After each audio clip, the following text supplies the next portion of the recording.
Stormdivers is our, Housemarque's first attempt at doing multiplayer PvP game from third person. The game is going to ship.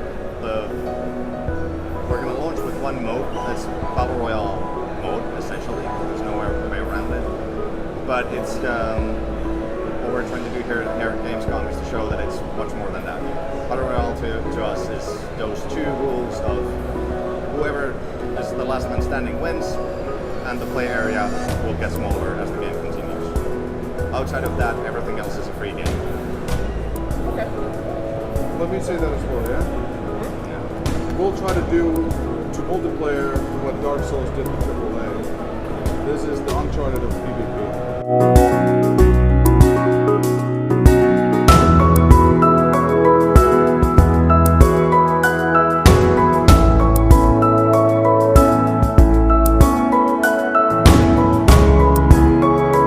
Stormdivers' original pitch came from a pitch day, which we have frequently, where every employee has a chance to bring up an idea to the whole company to convince people that this might be something we want to work on. February 2015, our artist wrote up an idea, a game where Smash Brothers meets Hunger Games in the theme of the Battle Royale, the movie.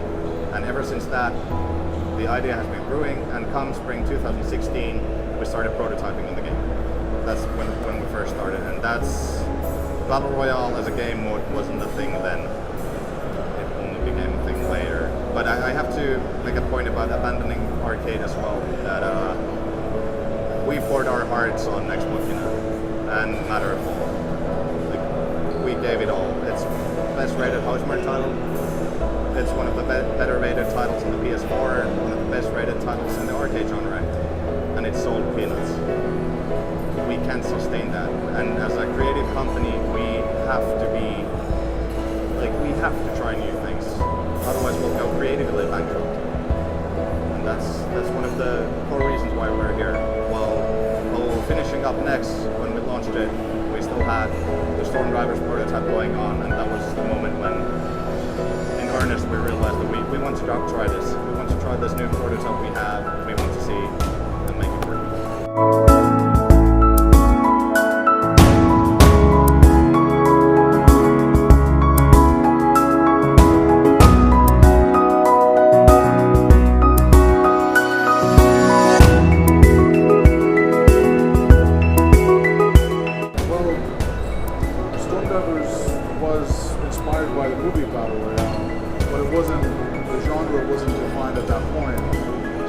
It was really what could we do with multiplayer, what fits the Housemarque experience. So we want to deliver on a pure PvP experience, but then, Housemarque is known for boss fights, bullet hell, all this stuff. We want to bring all these things in and, bring other modes that are maybe more team co-op type. So in the end, it's going to be a broader game, but the first iteration of it will be very much Battle Royale.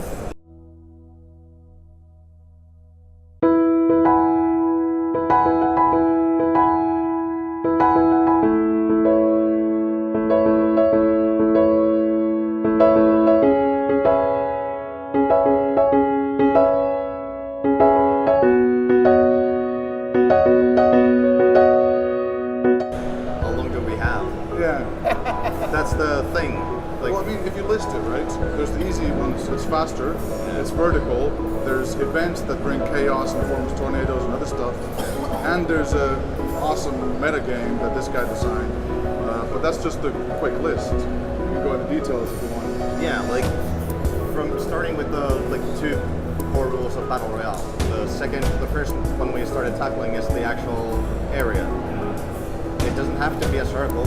It doesn't have to pause every now and then. It doesn't have to move slightly to the left or right every now and then. Our area is defined by the storm itself. Starting with different events. They're not only there to hurt the player. They're there to provide alterations to the terrain, to the game area, to make a different look for the match. The match length is, our longest match is 15 minutes.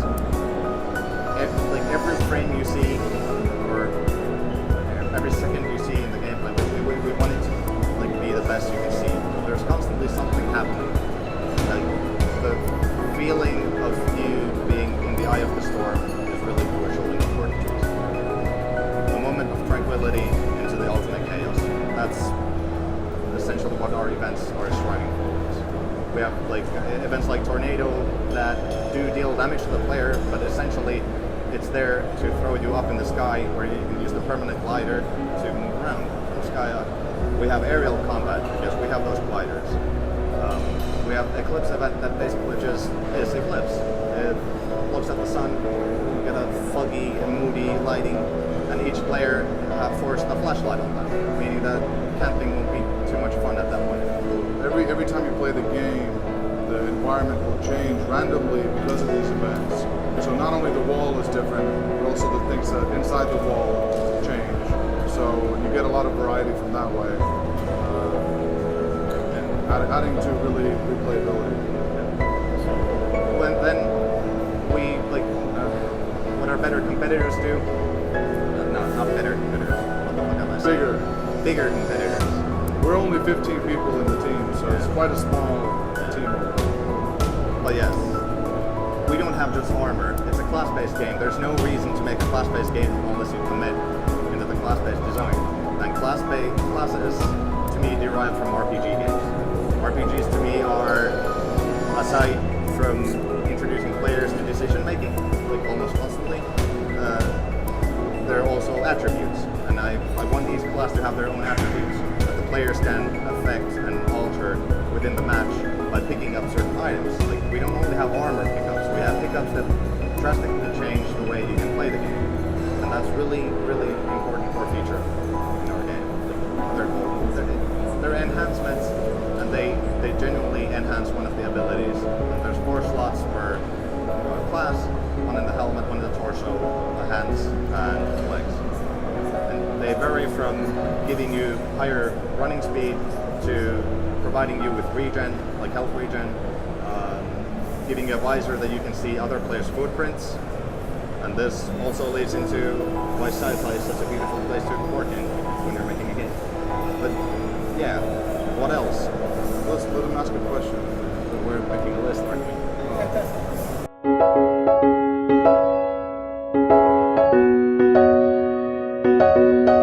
You know, we love movies.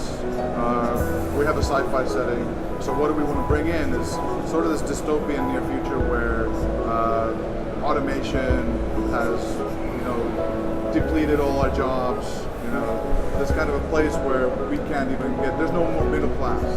Imagine Matt Damon in Elysium. That's the kind of world you're living. And now there's an island that this nanotech experiment has gone crazy. But these little clusters of nanotech that it leaves behind are really valuable. You can actually do a job going into that island, risking your life, and then getting to feed your family. So this is really the setting. There's a storm made out of that nanotech that recedes every once in a while.